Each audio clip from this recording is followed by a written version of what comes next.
दोस्तों, जब इस्लामी पैगंबर मोहम्मद का जन्म भी नहीं हुआ था, तो फिर किस तरह से बूटा मलिक नामक एक मुसलमान गदरिया अमरनाथ गुफा की खोज कर सकता है। नमस्कार दोस्तों, मेरा नाम यश है और मैं आपका मेरे चैनल ज्ञान गंगा हिंदी में स्वागत करता हूँ।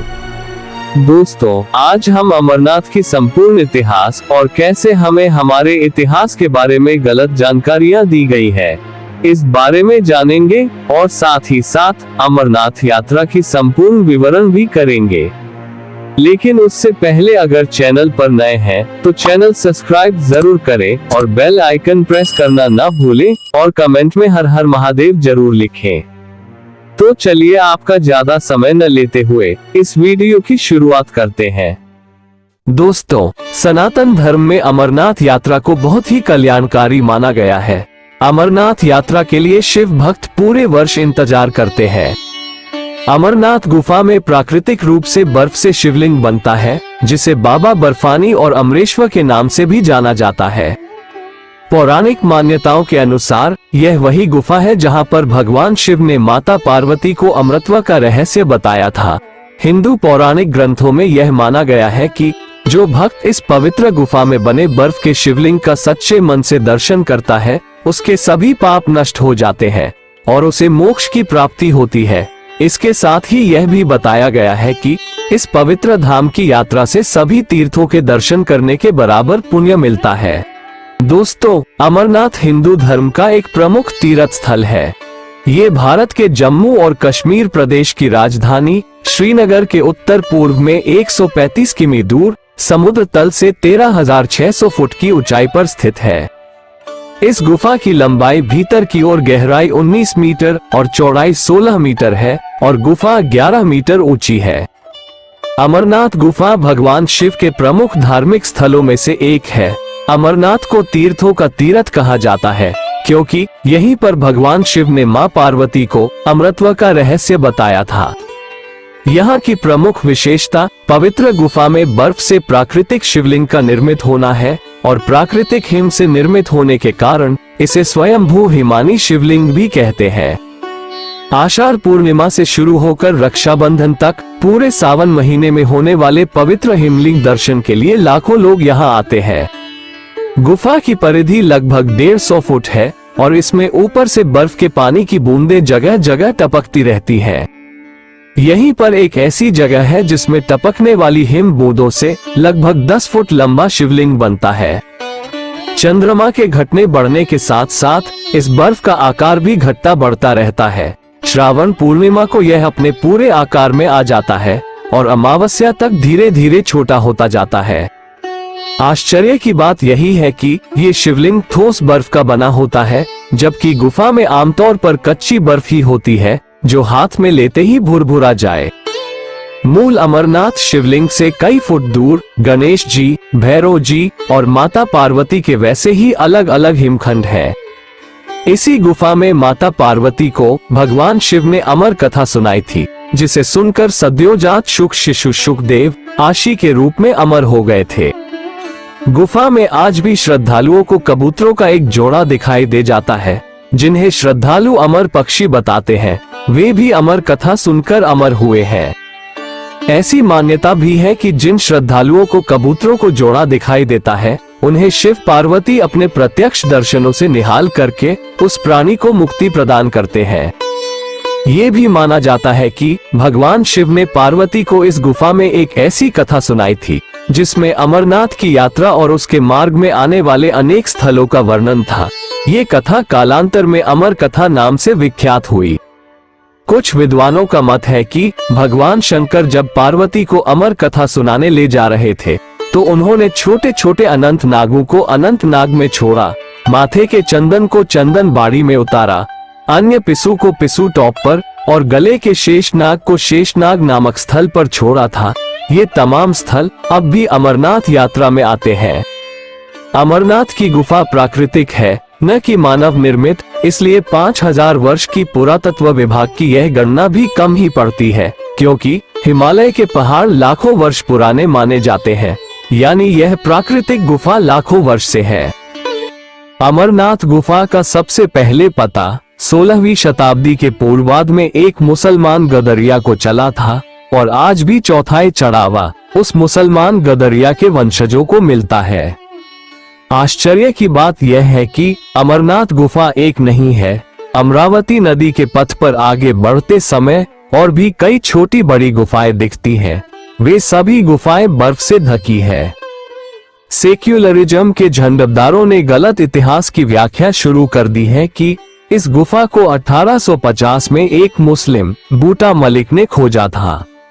पिछले साल तो पत्रकारिता का गोयनका अवार्ड घोषित करने वाले इंडियन एक्सप्रेस ने एक लेख लिखकर इस झूठ को जोर शोर से प्रचारित किया था, जबकि इतिहास में दर्ज है कि जब इस्लाम इस धरती पर मौजूद भी नहीं था, यानी इस्लाम पैगंबर मोहम्मद पर कुरान उतरना तो छोड़िए, उनका जन्म भी नहीं हुआ था, तब से अमरनाथ की गुफा में सनातन संस्कृति के अनुयायी बाबा बर्फानी की पूजा अर्चना कर रहे हैं। कश्मीर के इतिहास पर कल्हण की राज तरंगिनी और नीलमत पुराण से सबसे अधिक प्रकाश पड़ता है। श्रीनगर से 141 किलोमीटर दूर और 3888 मीटर की ऊंचाई पर स्थित अमरनाथ गुफा को तो भारतीय पुरातत्व विभाग भी 5000 वर्ष प्राचीन मानता है, यानी महाभारत काल से इस गुफा की मौजूदगी खुद भारतीय एजेंसियां मानती है। लेकिन ये भारत का सेकुलरिज्म है जो तथ्यों और इतिहास से नहीं, मार्क्सवादी नेहरूवादियों के परसेप्शन से चलता है। वही परसेप्शन इस बार भी बनाने का प्रयास आरंभ हो चुका है। अमरनाथ की गुफा प्राकृतिक है, न कि मानव निर्मित, इसलिए 5000 वर्ष की पुरातत्व विभाग की यह गणना भी कम ही पड़ती है, क्योंकि हिमालय के पहाड़ लाखों वर्ष पुराने माने जाते हैं, यानी ये प्राकृतिक गुफा लाखों वर्ष से है। कल्हण की राज तरंगिनी में इसका उल्लेख है कि कश्मीर के राजा सामदीमत शैव थे और वे पहलगाम के वनों में स्थित बर्फ के शिवलिंग की पूजा अर्चना करने जाते थे। दोस्तों, बर्फ का शिवलिंग अमरनाथ को छोड़कर और कहीं नहीं है, यानी वामपंथी जिस 1850 में अमरनाथ गुफा को खोजे जाने का कुतर्क गढ़ते हैं, इसे कई शताब्दी पूर्व कश्मीर के राजा खुद बाबा बर्फानी की पूजा कर रहे थे। नीलमत पुराण भृंगेश संहिता में भी अमरनाथ तीर्थ का बारंबार उल्लेख मिलता है। भृंगेश संहिता में लिखा है कि अमरनाथ की गुफा की ओर जाते समय अनंतनाग, माच भवन, गणेश बल, मामलेश्वर, चंदनवाड़ी, सुश्रामनगर, शेषनाग, पंचतरंगेरी, पंचतरनी और अमरावती में यात्री धार्मिक अनुष्ठान करते थे। वहीं 6ठी शताब्दी में लिखे गए नीलमत पुराण में अमरनाथ यात्रा का स्पष्ट उल्लेख है।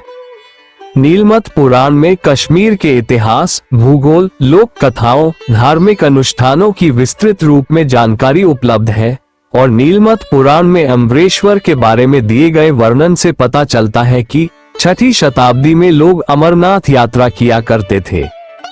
नीलमत पुराण में तब अमरनाथ यात्रा का जिक्र है जब इस्लामी पैगंबर मोहम्मद का जन्म भी नहीं हुआ था, तो फिर किस तरह से बूटा मलिक नामक एक मुसलमान गदरिया अमरनाथ गुफा की खोज कर सकता है।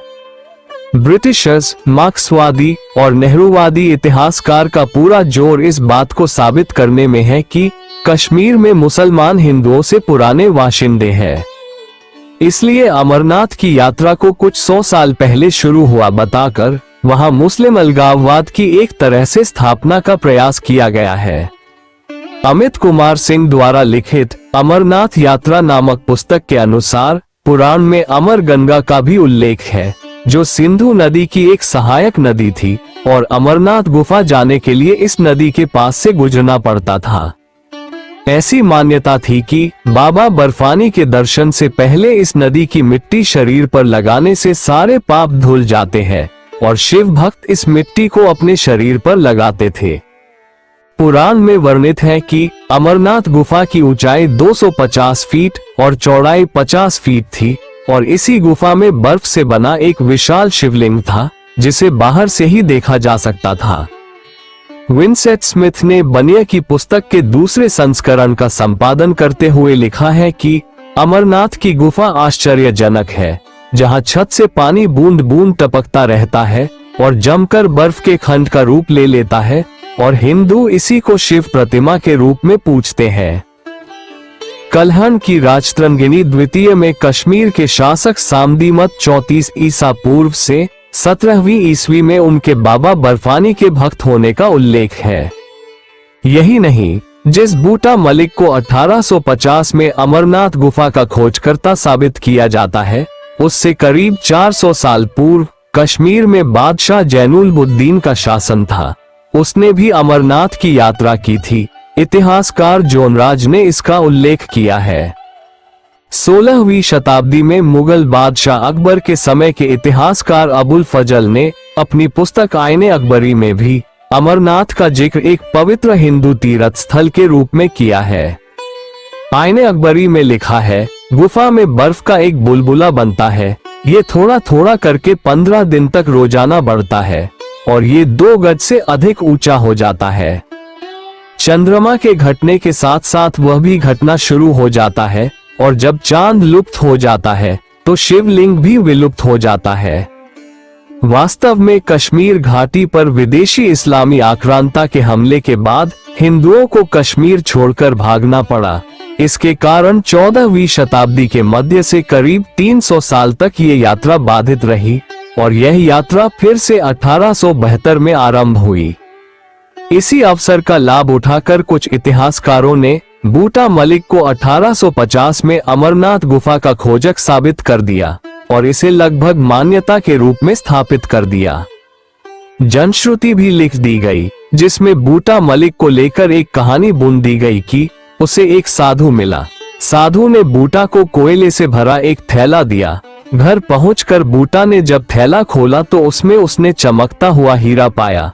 वह हीरा लौटाने या फिर खुश होकर धन्यवाद देने जब उस साधु के पास पहुंचा तो वहां साधु नहीं था, बल्कि सामने अमरनाथ का गुफा थी। आज भी अमरनाथ में जो चढ़ावा चढ़ाया जाता है उसका 1/3 भाग बूटा मलिक के परिवार को दिया जाता है। चढ़ावा देने से हमारा विरोध नहीं है, लेकिन झूठ के बल पर इसे दशक दर दशक स्थापित करने का ये जो प्रयास किया गया है उसमें बहुत हद तक इन लोगों को सफलता मिल चुकी है। अमरनाथ यात्रा पर जाने के भी 2 रास्ते हैं, एक पहलगाम होकर और दूसरा सोनमर्ग के समीप बालताल से। पहलगाम या बालताल तक किसी भी सवारी से पहुँचे, यहाँ से आगे जाने के लिए अपने पैरों का ही इस्तेमाल करना होगा। अशक्त या वृद्धों के लिए सवारियों का प्रबंध किया जा सकता है। पहलगाम से जाने वाले रास्ते को सरल और सुविधाजनक समझा जाता है। बालताल से अमरनाथ गुफा की दूरी केवल 14 किलोमीटर है, लेकिन ये बहुत ही दुर्गम रास्ता है और सुरक्षा की दृष्टि से भी संदिग्ध है। इसीलिए सरकार इस मार्ग को सुरक्षित नहीं मानती और अधिकतर यात्रियों को पहलगाम के रास्ते अमरनाथ जाने के लिए प्रेरित करती है। लेकिन रोमांच और जोखिम लेने का शौक रखने वाले लोग इस मार्ग से यात्रा करना पसंद करते हैं। इस मार्ग से जाने वाले लोग अपने जोखिम पर यात्रा करते हैं और रास्ते में किसी अनहोनी के लिए भारत सरकार जिम्मेदारी नहीं लेती है। पहलगाम जम्मू से 315 किलोमीटर की दूरी पर है। यह विख्यात पर्यटन स्थल भी है और यहाँ का नैसर्गिक सौंदर्य देखते ही बनता है। पहलगाम तक जाने के लिए जम्मू कश्मीर पर्यटन केंद्र से सरकारी बस उपलब्ध रहती है। पहलगाम में गैर सरकारी संस्थाओं की ओर से लंगर की व्यवस्था की जाती है और तीर्थ यात्रियों की पैदल यात्रा यहीं से आरंभ होती है। पहलगाम के बाद पहला पड़ाव चंदनबाड़ी है, जो पहलगाम से 8 किलोमीटर की दूरी पर है। पहली रात तीर्थयात्री यहीं बिताते हैं। यहाँ रात्रि निवास के लिए कैंप लगाए जाते हैं। इसके ठीक दूसरे दिन पिस्सू घाटी की चढ़ाई शुरू होती है। कहा जाता है कि पिस्सू घाटी पर देवताओं और राक्षसों के बीच घमासान लड़ाई हुई, जिसमें राक्षसों की हार हुई। लिदा नदी के किनारे किनारे पहले चरण की यह यात्रा ज्यादा कठिन नहीं है। चंदनबाड़ी से आगे इसी नदी पर बर्फ का ये पुल सलामत रहता है। चंदनबाड़ी से 14 किलोमीटर दूर शेषनाग में अगला पड़ाव है। यह मार्ग खड़ी चढ़ाई वाला और खतरनाक है और यहीं पर पिस्सू घाटी के दर्शन होते हैं। अमरनाथ यात्रा में पिस्सू घाटी काफी जोखिम भरा स्थल है। पिस्सू घाटी समुद्र तल से 11,120 फुट की ऊंचाई पर है। यात्री शेषनाग पहुंचकर ताजात्म होते हैं। यहाँ पर्वतमालाओं के बीच नीले पानी की खूबसूरत झील है। इस झील में झांककर यह भ्रम हो उठता है कि कहीं आसमान तो इस झील में नहीं उतर आया, और यह झील करीब 1.5 किलोमीटर लंबाई में फैली है। किंवदंतियों के मुताबिक शेषनाग झील में शेषनाग का वास है और 24 घंटों के अंदर शेषनाग एक बार झील के बाहर दर्शन देते हैं, लेकिन ये दर्शन खुशनसीबों को ही नसीब होते हैं। तीर्थयात्री यहाँ रात्रि विश्राम करते हैं और यहीं से तीसरे दिन की यात्रा शुरू करते हैं। शेषनाग से पंचतरणी 8 मील के फासले पर है। मार्ग में बैबवेल टॉप और महागुनास दर्रे को पार करना पड़ता है, जिनकी समुद्र तल से ऊंचाई क्रमश 13,500 फुट व 14,500 फुट है। महागुनास चोटी से पंचतरणी तक का सारा रास्ता उतराई का है। यहाँ 5 छोटी छोटी सरिताएं बहने के कारण ही इस स्थल का नाम पंचतरणी पड़ा है। ये स्थान चारों तरफ से पहाड़ों की ऊंची ऊंची चोटियों से ढका है। ऊंचाई की वजह से ठंड भी ज्यादा होती है। ऑक्सीजन की कमी की वजह से तीर्थ यात्रियों को यहाँ सुरक्षा के इंतजाम करने पड़ते हैं। अमरनाथ गुफा यहाँ से मात्र 8 किलोमीटर दूर रह जाती है और रास्ते में बर्फ ही बर्फ जमी रहती है। इसी दिन गुफा के नजदीक जाकर पड़ाव डाल सकते हैं और सुबह सुबह दर्शन और पूजा अर्चना करने के बाद पंचतरणी लौट कर आ सकते हैं। कुछ यात्री शेषनाग तक वापस पहुंच जाते हैं, लेकिन ये रास्ता बहुत कठिन है। लेकिन अमरनाथ की पवित्र गुफा में पहुंचने के बाद सारी थकान छूमंतर हो जाती है और अद्भुत आंतरिक शांति का अनुभव होता है। जम्मू से बारदाल की दूरी करीब 400 किलोमीटर है। जम्मू से बारदाल के लिए जम्मू पर्यटन स्वागत केंद्र की बसें बड़ी आसानी से मिल जाती हैं।